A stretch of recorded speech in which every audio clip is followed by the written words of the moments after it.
Makibalita naman tayo muli sa medical mission ng Iglesia ni Cristo sa harap ng post office sa Loton sa Maynila. Mahaba na po ang pila ngayon doon.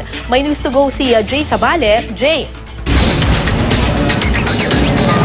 Dagsa na nga ang tao rito sa may Philippine Post Office dito sa harap ng Loto ng mga taong gustong makilahok sa medical mission na ginagawa ng Iglesia ni Cristo. Ang pila papunta sa tent malaas na dahil sa dami ng tao. Dito kasi nakaset up ang mga emergency room, operating room, ECG, ultrasound at laboratory. Namimigay rin sila ng gamot.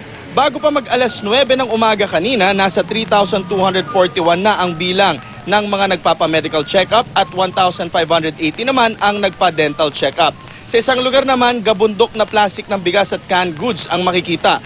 Pamimigay rin nila ito pagkatapos ng tinatawag nilang pamamahayag o Bible study. Git ng Iglesia ni Cristo, ang kanilang activity ay bukas maski sa mga tiga-ibang relihiyon. Tulad ng dalawang nakausap ko, ang isa ay born again, magpapacheck up daw siya at manghihingi ng gamot para sa kapatid na may sakit sa puso at dalawang Muslim nating kapatid na magpapacheck up din.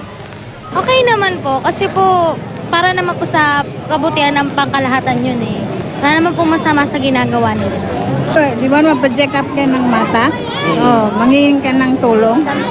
Anong oras naman ngayon magsisimula na yung sinasabing pamamahayag o yung Bible study? At pag nagsimula na nga ito, pansamantalang ititigil daw nila muna ang medical mission para makinig ang mga tao sa gagawing Bible study at pagkatapos nito itutuloy na naman ang medical mission. Kara?